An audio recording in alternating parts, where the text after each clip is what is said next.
Paris est à vous, l'émission qui donne le meilleur de la région capitale. Karine Vergnol sur BFM Business.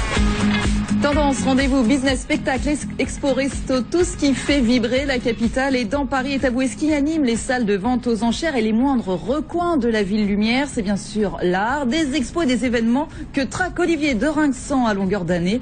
Alors chaque vendredi, il nous offre donc le meilleur du moment. Bonjour Olivier de Rinxan. Bonjour. Alors au menu aujourd'hui, vous nous apportez sur un plateau les sculptures de Lichen sur la place Vendôme avec Annie Minet. Bonjour, co-organisatrice de cette exposition. Nous parlerons également du parcours des mondes, un salon des arts premiers au cœur du Saint-Germain-des-Prés avec Pierre Moss. Bonjour. Bonjour. Et puis de la vente de cognac, la part des anges avec Éric Bilouet. Bonjour. Bonjour. Vous êtes le porte-parole du Bureau national interprofessionnel du cognac, Olivier. Voilà, alors on va commencer par, vous avez dit, on vous apporte sur un plateau les sculptures de Lichen. Non, c'est définitivement impossible, c'est beaucoup trop lourd. Vous connaissez la place Vendôme, vous allez vous y faire vos courses tous les matins. Bien sûr. Voilà, et à côté de chez les représentants de la haute joaillerie, vous découvrez maintenant quelques sculptures extraordinaires. Je vous propose de vous rendre en compagnie d'Annie Minet et de Lichen, ce sculpteur taïwanais. Je vous propose de vous rendre donc place Vendôme. Regardez. C'était la place que je voulais et grâce au comité Vendôme d'ailleurs, nous avons été particulièrement aidés pour faire et mener à bien cette exposition. C'est une aventure colossale parce que la logistique était très lourde et ça s'est bien passé. Les autorités difficiles au départ se sont révélées extrêmement gentilles, accueillantes et participants nous ont facilité la vie. Les sculptures sont parties de Beijing, sont parties de Taïwan, ont pris le bateau bien sûr, elles sont arrivées au Havre et après tous ces camions qui sont arrivés sur la place Vendôme qui étaient fort impressionnants, voilà, avec les grues, les bras qui s'allongeaient, enfin je sais pas, comme télescopiques, c'était fabuleux. L'installation par elle-même était déjà tellement extraordinaire que le résultat est à la hauteur de difficultés qu'on a rencontrées. Je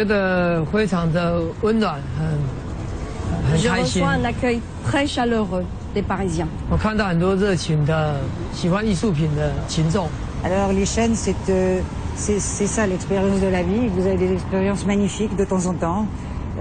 Coïncidence, le hasard à Beijing. Nous avions 2 heures de libre à la suite d'un rendez-vous manqué. Et le concierge de l'hôtel nous a indiqué une exposition de jeunes artistes, c'était en 2004. Nous y sommes allés et c'est vrai que là ça a été un coup de foudre extraordinaire que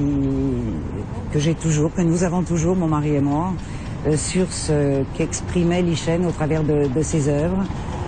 C'est quelqu'un voilà, il a des messages à passer dans ce monde chaotique où on a besoin justement de sérénité. Je trouve que c'est fabuleux d'avoir un artiste comme ça.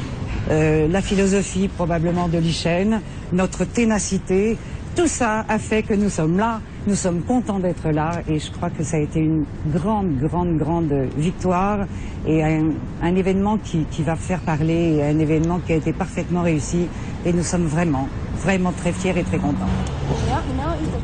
Donc vous irez place Vendôme pour voir les sculptures de Lichen. Mais elles sont impressionnantes. Quelle taille elles font à Annie Minet, ces sculptures? La plus petite doit faire 2,50 m et la plus grande fait quand même presque 10 mètres. Ah oui. Et en même temps, toujours avec ce concept de légèreté, on paraphrasait l'insoutenable légèreté des œuvres de Lichen. Oui. Tout à fait. Tout à fait. C'est un sculpteur fantastique.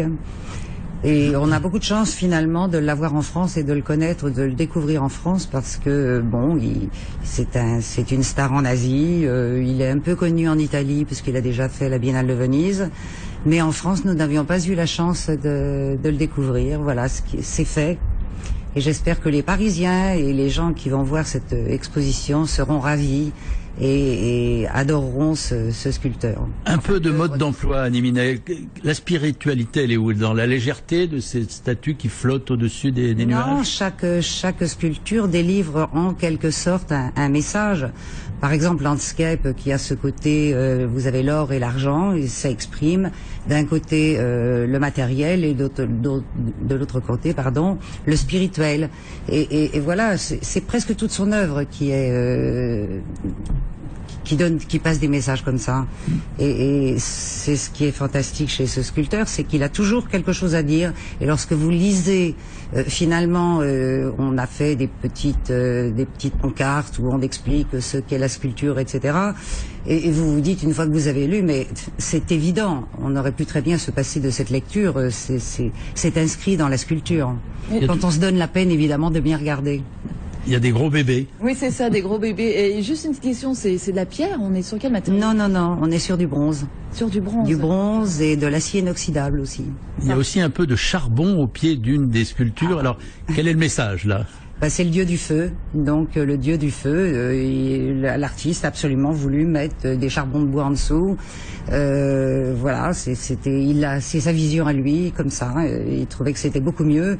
Moi, j'ai trouvé ça beaucoup moins bien, mais parce que j'avais peur du charbon de bois, mais bon. En tout cas, pour vous faire votre propre opinion, donc c'est en ce moment, hein, place Vendôme, cette exposition de cet artiste chinois Li Chen. Autre lieu, autre monde, finalement. Non, juste une petite question. Il paraît qu'on ne peut pas acheter les sculptures. Madame Taubira, qui habite là, voudrait en acheter une pour son jardin. Eh bien, elle a la chance extraordinaire de pouvoir la regarder de sa fenêtre. Mais effectivement, c'est une exposition culturelle et toutes ces sculptures gigantesques ne sont pas à vendre. Voilà. On vous dira la semaine prochaine si on peut acheter un petit format d'une sculpture de Li Chen. Allez, le parcours des mondes.